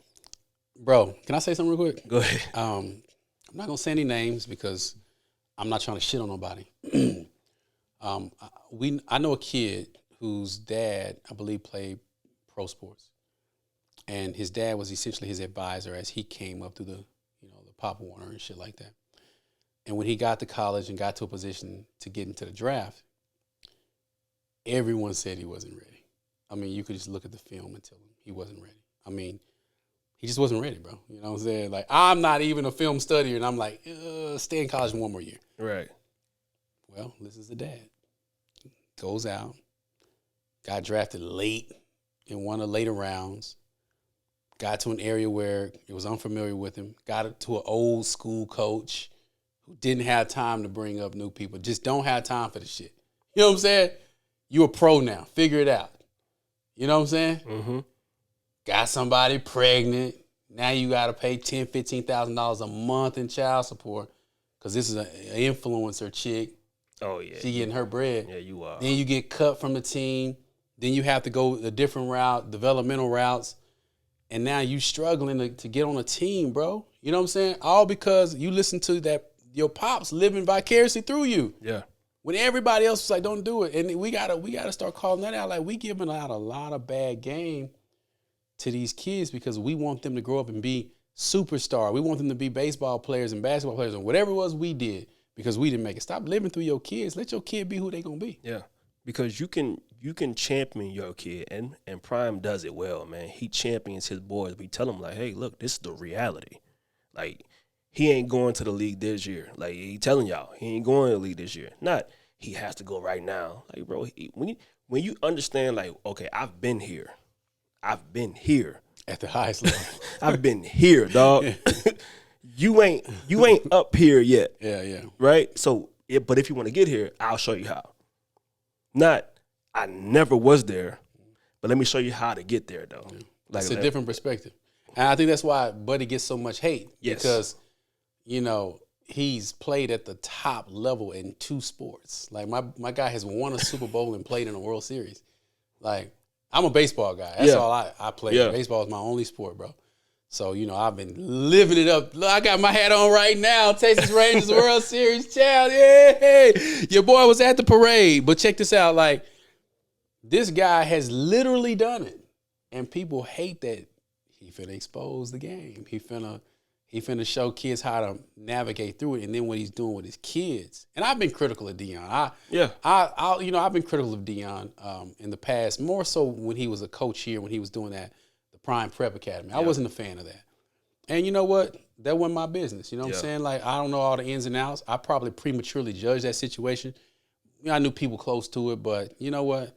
I got to look at what Deion has done since then. He's done a hell of a lot. Phenomenal. If you got, and he's my favorite athlete of all time. Yep. You know what I'm saying? I'll say that on the record. But he knows that your kid ain't gonna be good, and people expect for him to go in there and tiptoe around shit. No, there's no point. Like, we here now. Like, what are we wasting our time for? The last coach tiptoed around. That's why y'all ain't win no games. We ain't win none. You know what I'm saying? Lying to everybody. Think about it. Like, but it's like we want. it's like we want our black people to be a certain type of way, but then it's like we want them to be like us, if that makes any sense. You want them to strive to be mediocre, but you still know better because you already been that level. Like it's almost like a weird like thing. Like, hey, be like me, but be better than me in the situation because you already been there. You should know better. But not better than me, Not better than me, but hey, you're a better man than me. You know what like I'm saying? it's a conversation. It's like a circle. It's like you a better man than me. I never did that. Yes, you would have. It's a lose-lose situation, man. And that's how our culture is set up. Our culture is set up to kill each other. Our culture is set up to destroy. Like, no matter how good you do, it'll never be good enough. Never. Ever. There's going to always be somebody. Like, I look at, and I'm going to say this, man, you know, because I've texted a couple of my friends, like, it amazes me how many Jackson State people are laughing at Deion right now. And they talking shit about him just because he took a different opportunity. Yeah. But literally, this guy put Jackson State on the world map. Like, I grew up in the SWAC, so of course I know Grambling, Jackson State, you know, PV. Like, but that's because I grew up in this. Yeah. The world don't know what the SWAC is. Right. Like, let's call it what it is. Jackson State had the best attendance and all that stuff, and they have a great alumni. But like, why are y'all shitting on Buddy because he left? Like, why is it like, see, he could, we doing this and y'all. You know what's wild though? How many people benefited and benefiting now for talking about Prime in good ways, in bad ways. Yeah. Like, there's pages specifically about Deion from the SWAC side. Y'all are upset that he left and went to a whole different thing. What was he supposed to do? Stay there forever and coach at every school? But you haven't let him go. So technically, he's still there. He's still there. You keeping the memory alive. Because even if I'm a new coach, hey, bro, that old coach gone. This is like, you don't see the Colorado talking about the old coach. Dude. No. They on to the new one. They like, bro, he here right now. Let's support him. That's that childhood trauma, man. We Bruh, gotta let that shit go. Like, bro, he here right now. But that lets me know, like, y'all know what value is. Like y'all know there was value, but you don't want to admit it. You know, I knew when he got there it would end like that because I know how we are. You know, we don't ever want things to end. You know what I'm saying? You just want to have fun. We don't want want it to end. Like, everything has to be the same way forever, you know. And I'm sure other coaches do it. I don't know how other coaches do because I'm not part of the coaches. I'm part of my coaches. So I'm speaking on my shit. We don't ever want shit to end. I told my boy, I said, I'm going to tell you what Deion finna do. Deion finna parlay this job in 3, maybe 4 years to a big school, maybe a Florida State. You know, I'm just pulling some schools out my ass. You know, he might end up in Michigan or somewhere because they're going to see his value. They're going to see what he's going to do at Jackson State and how he's going to bring so much revenue to the SWAC. And they're going to understand that they can make 100 times that because they have real donors. They have real alumni that actually give back money on a consistent basis. You saw how much money they raised just to pay his salary in a week. You know what I'm saying? So, and then my boy was like, no, man, this going to be the change of all HB. It's going to go down. All the kids going to start going to HBCUs. I said, bro, that's that fantasy shit. Yeah. These number 1 recruits are not abandoning Alabama to go to Grambling. They're not going to do it. You might get one that does it, but like this is going because they finna open up this NIL. Eventually, and I didn't even know it was called NIL at the time. Right. I said people finna start getting paid. Oh, you moved a little bit. My bad. And so, like, what's your thoughts on that, man? Like, you know, what's your thoughts on the way that we treat our own when we feel like they're not benefiting us? You know, man. So you think about what he did. I mean, he came in. He did something remarkable.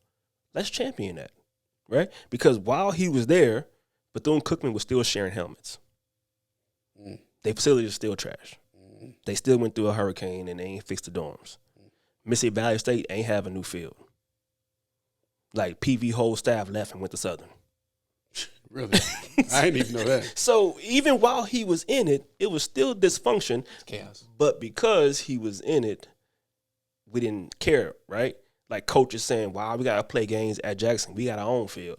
Why all the combines going there? We can do it here too. Why? Like, it was still drama. He ain't SWAC. He ain't this. So as a dude who spends his time not trying to argue with fools, you really thought he was going to just stay there and continue like that's like rap beef, right? Like, why would I want to continue to beef with you my whole career?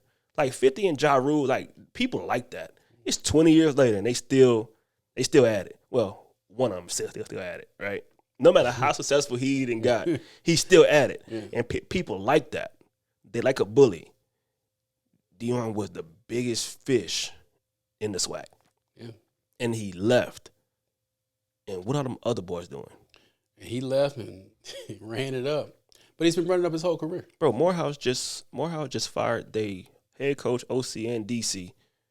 I think they have a game left. Yeah. Like, you fired the head coach in the middle of the season. Not in the middle, but towards the you still got a game. You got a game. Have they won anything? Nah. Yeah. Over. But he called them out and said they didn't have a recruiting budget. They didn't support him. Same shit Deion was saying. Nobody tripping on him because that head coach wasn't, I ain't gonna say a nobody, but shit, compared to Prime. He wasn't Deion. Yeah, right. And it's okay to say that. I'm not Deion Sanders. You know what I'm saying? I can say that. I'm not Deion Sanders. So, right? so fun. So imagine you're a head coach at a prestigious HBCU, male. This is Morehouse. It's Morehouse. And he says they didn't have any recruiting budget and no recruiting support, but they wanted me to win games. Yeah. Made a whole post. And everybody was like, well, change your guard on to the next. Yeah. So on to the next person who has that same budget. So what was the issue? But it's like we want, and I used to be guilty of this, and I apologize. I've gone through this, so I'm gonna be transparent with you guys. And my mother's been kind of ill. She's been battling some health issues all year. In and out. She was in the hospital for like almost 2 months. And so, me and my sister have been kind of serving as caregiver. My sister lives out of state, but she just came back. She lives between Texas and Florida. So she'll spend half the year in each place. So it was just really me, like doing all the caregiving, And you guys can leave to your own imagination what caregiving is, but your boy was working 24-hour shifts. You know what I'm saying? And so during this time, and I've had the opportunity to like think about what really matters. You know what I'm saying? And look at my life over the last 4 years, specifically 4 years, when the pandemic started. That was around the time when I just kind of shut down completely to figure out what is it that I'm going to do? Like, what's my purpose in life? And now, bro, I don't really have the desire to entertain certain things no more. Like, it just is what it is. Like, I don't have time to fight people on fuck shit no more. Like, it's just all day. It's just I had a chance to look over the last 10 years of my life, specifically on social media. And it's like everything happens in cycles. Like somebody get killed by the police, we get upset, we march, it goes away. Something happens with a racist comment in a league. Somebody like it's just a cycle. Like you just wait until the next day for somebody to say something, but we're not really doing shit. Yeah. And then the people that's given the platforms, the people that's put on the big networks, the people that we look up to, the big homies and the OGs, I know how I feel about that. They're not doing anything to improve it. So it's up to me to start speaking out. And if you fuck with it, then you fuck with it. And if you don't, you don't. But I'm learning that a lot of people quietly behind the scenes fuck with what we be talking about. Oh, yeah. And I tell you this, man, like even along like the documentary too. So my dad taught me something early on. Now, me and my dad didn't have the best relationship as a kid. He was not there and stuff like that. But I knew who he was. Yeah. And I let so many people outside of him tell me who he was and what he did and how he left and how this. So that made me like say, man, that's crazy, bro. You ain't love me. I had my Will Smith moment, right? It wasn't until I had my son and I said, you know what? In order for me to give my kid the life that I want him to have, I got to do certain things for me. Education, go take a risk on this career, create this business, fail a couple times, take some bumps. And I sat back out and I had a moment how you had. Yo, my daddy never argued with me. Even if I came at him on some sideways, like bro, you ain't never been there, He never he didn't defend himself. He ain't try to explain himself. Because to him, he was like, bro, I did what I had to do. That what I thought was best for the situations. Okay. So nothing that nobody else told me about my pops mattered because this dude never took time to explain why he made a decision. Because if I'm looking at him now and looking at how successful he is now, well, shit, obviously the stuff that he was doing worked. Because he wouldn't be where he's at right now, and my little brother wouldn't have the life that he has now if he doesn't make these decisions. But had he spent the whole time arguing with me, arguing with everybody, trying to defend his name, so I took that shit into business. Like, I'm not about to argue with nobody online. You don't know me. You don't know why I made these moves. I don't know you. I don't know why you made these moves. You don't know Dion. You don't know why he made these moves. So hey man, why would I spend time trying to defend myself when success? You never see Elon Musk, and well, you might, but you don't see Jeff Bezos and them online arguing with you saying shipping costs is too high. And a lot of times when people argue with you, bro, they're coming from a standpoint like they're arguing you from their perspective of life. Yeah, and their perspective of life is in shambles. So instead of addressing the issues at hand, they can come on social media and just tell you how you ain't shit. Yeah. And I know that because I used to do shit like that. I used to be like, can't you see how fucked up it is? When I had shit going on in my own life that was fucked up. And instead of addressing those things, I was up here trying to solve everybody else's problem. And I had to take a step back and say, well, damn, okay, I can still have conversations about things we need to have conversations about, but I don't have to be as I don't have to be as radical. Yeah. Relax, I can still tell y'all on that bullshit. Yeah. But I can do it without condemning you. Like it's a situation where now it's like I'm giving you a choice. Like you either fuck with what we talking about and you get down with what we doing, or you go do what you want to do. But 5-10 years from now, when we measuring how far we done got, don't say I didn't tell you. Yeah. And that's the beauty that I think, like, especially like working with the young men and young athletes, is I know they have a shot, right? And if they're giving me pushback, it's only because they're immature. So I'm going to have more empathy for them and say, hey, look, I get it. I was once where you were. I'm going to still give you this raw information, though. It may hurt, but you can never say nobody told you this. But I ain't about to argue with no grown man because you upset that what you tried ain't work, and you quit. But I keep going, and you mad, right? So when it comes to like how Prime moves around, my pops, people like you, like nobody is gonna question. Nobody can come and tell me, yeah, that dude Tim tripping because that no more OG shit is whack. Well, if you actually heard what he said, it actually makes sense. Name me your OG who taught you anything that you using right now. Yeah. And I ask all my friends that. Tell me what your big homie taught you that you using right now in your job. I'm gonna make a post. I'm gonna make a post as soon as you leave. I'm gonna do a reel, and I'm probably gonna tag you in it, and it's gonna say, "Tell me what's one thing that your OG taught you that you doing right now." I just want to see. I want to see how far it go, because a lot of cats be really arguing me like, "Man, you tripping, man. The OGs taught me." Okay, what? You know what I'm saying? Like, I'm not saying that there ain't no dudes out there that's not giving you game. I'm not saying that. I'm not giving the generalization. But the term itself, OG, means original gangster. All right? OG is a street nigga at the end of the day. So what specifically is that person teaching you that you apply to your life right now that's helping you grow your bottom line to improve your family life? I genuinely want to know. And have you shared that with your kids? Yeah. If you got kids, have you shared those lessons from your OG to your kid? Absolutely. And if you can share those with me, then we cool. But most of the time, OG taught you how to get high, get drunk, fuck bitches, and kill niggas, or not be no punk. You know what I'm saying? That's what the old niggas in my hood was teaching people. If they saw goodness in you, if they saw something else in you, they wouldn't let you get involved in the bullshit. But you had to acknowledge who they were. You had to acknowledge that they, you know what I'm saying? Yeah. And then when you got caught up in some shit, then they might give you some, okay, well, you need to, when you get down there, don't do this, this, and that. They gave you the wisdom how not to get yourself in more trouble. Or, you know, just keep your mouth shut type shit. But they weren't giving out no real life advice. The life advice was watching them and knowing what not to fucking do. Yeah. You know what I'm saying? That was the biggest lesson that I learned from a lot of the OGs. And I'm gonna be real with you. A nigga from my hood, I say that word loosely. Me and my homegirl, we was talking about that reason. She said, "Why you say nigga so much?" I said, "It's a specific person. Like, it's a dude from my hood that everybody knew was that dude. You know, like, you just didn't fuck with this dude."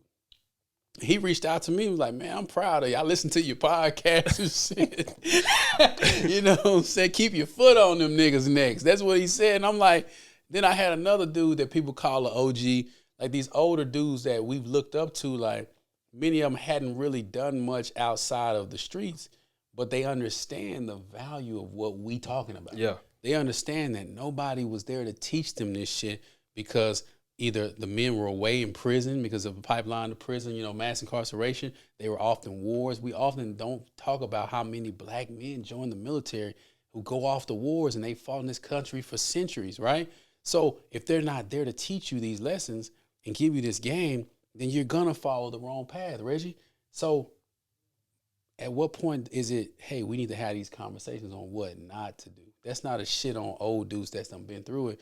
But if you 40, 50 years old, still gangbanging or talking about how y'all used to do shit, you need to move fuck off to the side and let Tim and Reggie talk to these kids. Yes, because you know what we'll talk about ain't cool, but neither is what the OG talk about. You know what's cool?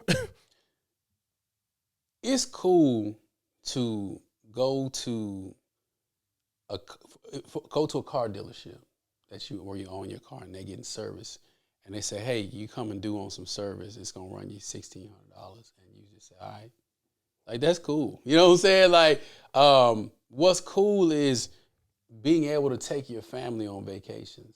Yeah, and I'm not just talking about your significant other and kids. I'm talking about they parents too, and your parents too, your family. Like what's cool is having people in your corner who are gonna really be there for you. I don't need you to write me no character letters when I do some goofy shit. That's not being there for me. Being there for me is putting me in a position or getting in front of me to stop me from doing the shit that's gonna require me to have to get the character letter. You don't have to go out there and catastrophically fail in order to learn how to be successful. Black people, we the only people that do that shit. We the only people that feel like we gotta go out there and risk it all just so we can make a mistake and then go do the right thing. That's goofy. because we don't understand failure and we don't understand success. So when we say failure, it all has to crash and come boiling down. That's not failure. That's not failure. That's destruction. That's destruction. And then success is like, I gotta be at the top of the top, better than all my peers, better than. That's not success either. When I ask you how much is 6 figures, what's the first number coming to your head? 100. Okay, the first number that comes to my head is 999,999. That's what comes to my fucking head. Yeah. I'm not trying to make $100,000. I'm trying to make 999,999,000 if the goal is 6 fucking figures, right? Yeah. Now, if I make 220, Yeah. that's decent. Yeah. And I can do something with that 220, right? But people are so wrapped up in being a millionaire. People are so wrapped up in being at the top of the echelon. It's like, bro, you can chop away. If we chopping down a tree, you chop it down one hit at a time. Y'all trying to mow the tree down. You know what I'm saying? Like, that's not realistic. That's that fantasy shit that we subscribe to. And I'm not saying you wrong for thinking 100,000. Oh, no. I'm saying that that's what most people think. So I knew where you was going to go with that. I threw up the oop and shit. So I knew where you was going with it. Yeah. So I wanted to make sure that we didn't come across like we just got this newfound knowledge that all of a sudden now we only think we awoke, my brothers. Right, 999. No, keep it real. When I first left college, my first thought was a 6-figure job was $100,000. 100. Same here. Right? So I know that you like to always speak from like think bigger. So I'm like, okay, he gonna come with the yeah. But I'm gonna say, $100,000. my first 6 figures, I'm like 100. Yeah. Right? Because most people who watch this gonna say 100. Yeah. When I broke 6 figures, I broke right over. I was in corporate and I was selling real estate. So the combined total, I got over $100,000. I was like, man, I ain't made 6 figures. And then you somebody told me, like, what's your definition of 6 figures? I'm like, shit, $100,000. No, what about 999,000? I was like, boom. Damn. Yeah. They said that's 6 figures too. Bro, it changes your whole viewpoint. And then when you realize, like, okay, 6 figures really is not a lot of money. That's not a lot. 7 figures ain't really a lot of money. But when you say that, from the standpoint, everybody say, of course you can say that because yeah, right? But, well, the same way you made that 100, you could have made 5, and you could have made 7, and you could have made $1 million, you could have made 10 million. You could. And then when you say that out loud, it's like, oh, you think you're better than people. It's like, yes. No, that's a mentality that this culture clings to. I don't want to be around people that I'm the only person talking.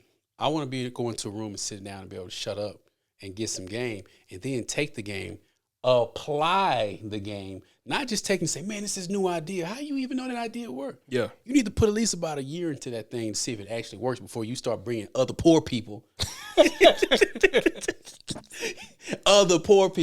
into this bullshit. And that's why you see people don't just really trust as much when it comes to ideas, because a person will hear something that sounds really good, and instead of actually applying, they just talk about it. And then when it all falls down, when the cars fall, everybody's left holding their nuts, and you back to square one. Yeah, bro. Cause like my first year doing RPA, like it was not that good. The second year either. The first year of any good business is a prediction of a failed business, bro. If you knock it out the park your first year, you finna go through hell year 2, 3, and 4. Yeah. Yeah. Cause I'm scared now, because it was just like, damn, like maybe this ain't gonna work. Yeah. But I'm bringing the wrong people, in it, thinking I'm gonna save everybody with this idea. But I ain't never vetted it out. Gotta leave people behind. Yeah. I had that mentality. We all have the mentality to save people. I think that's tied to our religious beliefs too, because most black people subscribe to a Judaic, Christian, Islam or something, right? Yeah. And there's a savior complex within our religion, so we feel that we need to save people, and then statistically we in last place in everything. So there's this guilt associated with, when I make it out, I got to go bring other people with me. But it's just like, the truth of the matter is, you got to leave people behind. You got people that want to get out, they gonna find a way to get. You gonna see them in the room with you. Like, damn, you here too? Yeah. Yeah. Man, I tried to tell such a man, let them leave, let them stay. And I had to learn that. Once I learned that there's value in leaving people behind, because those people are going to be the people that's going to drag you down at every step of progression. Yeah. But you trying to drag them along, them people doing what they want to do. They ain't tired of struggling. Because they question you, why are we doing this? And why are we doing that? And why you just don't be cool with this? And bro, for me to be cool with this level means I had no vision from the beginning. And what's the point of stepping out there if you ain't got no, like, the idea was given to me. So I'm telling y'all, it don't make sense right now. You know why I kicked myself in the ass? My biggest regret. There was this company when I went back to school called Amazon. And this Amazon company, this is where you bought all of your school books. And if you needed a book, they could have it. And that's all you went to Amazon for, was books. And I was learning about stocks at the time, and I started to buy some Amazon stock. And I was like, it's just school books. That'll be around forever. You fast forward 10 years later, Amazon is the largest company in the fucking world, bro. The most profitable company in the world. Yeah. You talking about, man. And if I'd have threw $10,000 at some Amazon stock, you know what I'm saying, I'd probably be a millionaire. Man, you asked the question about the 6-figure joint, right? In a documentary, you asked, like, how to kill a black man. It's certain things, because I didn't want to talk about where I'm at now, right? But it's certain things now that I'm still learning, that I realize, like, Louisiana education is behind. And they say it online, but you don't realize it until you get in it. You talking about the Amazon stocks and stuff, right? I didn't know what stocks was till maybe I was 26. Yeah. Like, you don't hear the conversations until you start doing things that's, like, not normal. And that's when I realized, like, me being an athlete hurt me more because my identity was in it, because I never wanted to get out of playing. But being in sports has gotten me into rooms with people like you and Hatchet and all those guys, right? So it's like, sports isn't the issue. It's identifying yourself as an athlete is the issue. So you're just thinking, oh, I'm an athlete. I'm an athlete. But are you really? Because the athlete doesn't branch off into other things. An investor does. You can invest in a bunch of shit. Being in real estate does. Being a teacher does. Being a doctor does. But when you say I'm an athlete, you got one job. I never looked at it. Run, jump. Run, jump. Yeah. And that's per sport. And that's why everybody was like, when Jay-Z said, I'm not a businessman, I'm a businessman. It killed it, because it was like, damn. I knew exactly where you were going with that. it's like, damn, okay, yeah. That was literally a mind-breaking moment for a lot of people. But do you know how many white people have been saying that? Bruh. For years. But it's like, Hov did that. So hopefully we don't have to go through that. But it's like, damn, son. But when you thinking about like where you came from as an athlete and then being a professional in athletics, it's like, yeah, I'd rather be a professional than be an athlete. yeah, you miss a lot. Yeah, we did, and we'll wrap it up on this, man. We did a thing called 20 Ways to Make $1 Million in Sports Without Playing the Game. And we just show boys how many different industries service the sports. Like, if you just go to Cowboy Stadium, concessions, clothes, you think about all this stuff. But, man, you got to think about the groundskeepers, the securities, the lights, the sound, the camera people. Like, so many people are eating off of that one game. We watched Lakers versus Houston last night, and it was on the NBA TV. So we watched the Houston, broadcast. And when you watch it, the local broadcast, they show you halftime show and everything. Yeah. And my son was like, man, it's interesting how, how many things go on in this game. You know what I'm saying? Like, we had season tickets at the Mavs, so he got to see it firsthand, but it's just like, our boys don't see that. They think that you can only be a baller if you play ball. Like, if you in the ball. And, like, one of my cats I grew up with, he's, like, the #1 sports agent in the NFL right now. You go to his page, he done signed everybody. But why ain't his name known like that? Yeah. Because we not taught that. He grew up in the hood. And it took a while for him to get there, too. He had to go to law school. He had to do all these things. And, I was looking at I have the packet to become a certified. yeah. You don't have to be an attorney for that. Nope. You got to have a graduate degree. A degree, or have done a certain amount of deals. Yeah. But And you got to be that's it. savvy. You got to do a deal, you got to be savvy. And literally, it just takes you to get one person. That's it. I can show you. I can show you. Yeah. And so, because my attorney put me on, he's like, bro, you should become an agent. I was like, what you mean? He said, it's not hard. He said, all you got to do is pass a test. They take the test one time a year. Yeah. And he said, I tell you what, man, I want you to take a look at some of this stuff. And I was reading over, and it's a lot to read. It is. But that's all you have to do. It's just like that. And I can be an agent. And then I can go to a school. And now with NIL, now you can tamper. Bruh. Ain't no such thing as tampering. And now. I'll tell you something offline with that NIL shit, too, that you about to see a lot of people go to jail. Oh, it's going to pop. And then it's going to be us. Because they always, law enforcement is always with us. Bruh. But it's been going on forever. But what's going to happen is you're going to get a lot of people who want to come in, and I say this candidly, and I mean it, because we do this in the black community. I don't know why, but a lot of people want to come in and start nigging up the you know what I'm saying? It's already happening. And it's like, bro, get in there, shut up, do your business, and get the fuck up out of there. You don't have to be the person that's online showing I don't know. It seems a little scammy when you put it that way. It seems a little finessey, but it's like once you get to the next level, it's a new devil. You have to learn the game and the difference between legal and moral. And people toe that line heavy. In those worlds, the difference between legal and moral will define your career. No, it wasn't moral. But I mean, it's not. It's legally for me to sign you a contract for 50%. Yeah. Morally, it's terrible. Come on, cuz. But you don't know no difference, right? So it's like, people get on the people like Don Kings of the world. Don King didn't do nothing that the other guys weren't doing. He was just black doing it, and he had a bunch of goals, and he had wild hair, and he drew attention to himself. Frank Lucas wasn't doing nothing that everybody else wasn't doing, but he showed up to the boxing match with a fur coat. Yep. He made the block hot. Yep. And that's our problem, man. Like, stop making the block so hot. You ain't got to prove shit to nobody. Like, rich is flashy, wealth is quiet. I don't want you to know that I have something. I show up to places in my Civic, in my Honda Civic for a reason. I want you to think that I'm some dumb broke nigga that don't know what he talking about. I want you to think that. Because when it come time to start snatching up shit, I'm going to have the means to snatch. And then you going to watch me drive off in my Civic with all the snatched shit. And they gonna say, "Oh, he must have got a scam." Yeah, he must be scamming. Oh, okay. You know what I'm saying? No, I know the game. And we got to show up to the game and start playing the game instead of trying to change it. And we can end on this note. Like, you make subtle changes. You look at basketball. I always use this analogy. 60 years ago, the game of basketball versus today's game of basketball are two totally different games. LeBron James could never play back then, and they could never play right now. No. It's evolved to the point to where, they bounced the ball straight up and down. You couldn't palm.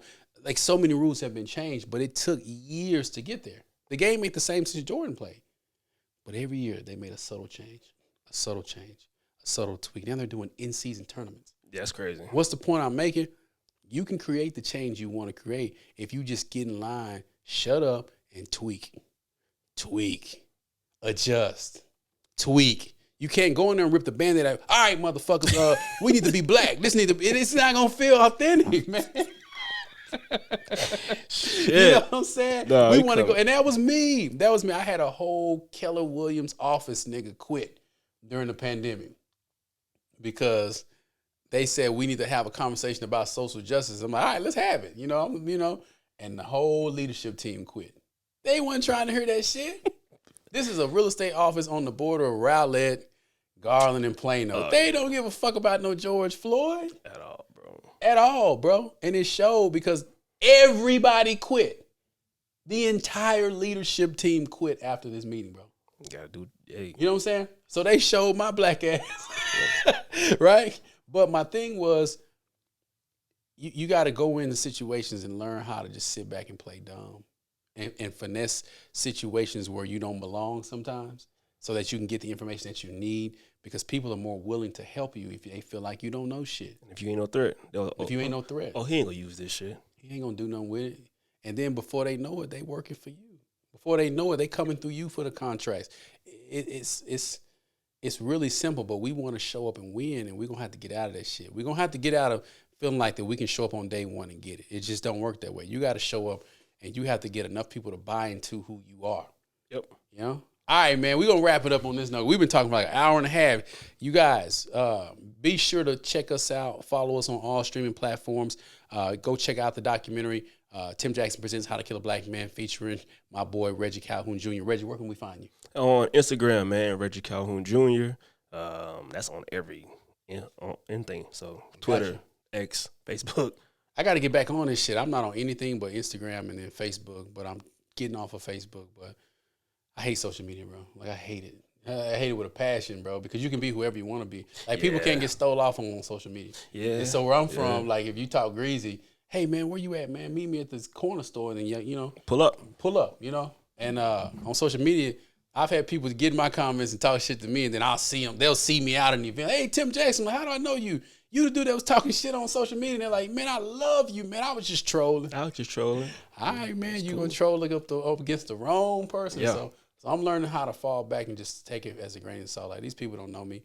Shout out to my dude from the Change of Plans podcast. He said, I will not argue with a computer. No. He said, it's crazy. People be coming and talking crazy. And I think to myself, why are you arguing with a computer? You don't know these people? Now, I'll actually, hey, so tell me more. So tell me how I'm wrong so that we can all learn. Yeah. And then they never respond.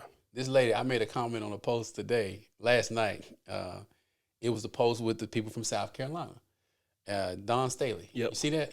Yeah. We already talked about that, haven't we? Yeah. So essentially, they was throwing up some signs. I don't know what it was. And I said, we gotta leave that hood shit in the hood. The lady said, you don't know what you talking about. These girls, she wrote a whole paragraph and gave me this theory.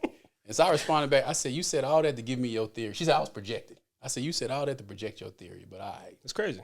Like, there's no accountability. You can be whoever you want to on social media.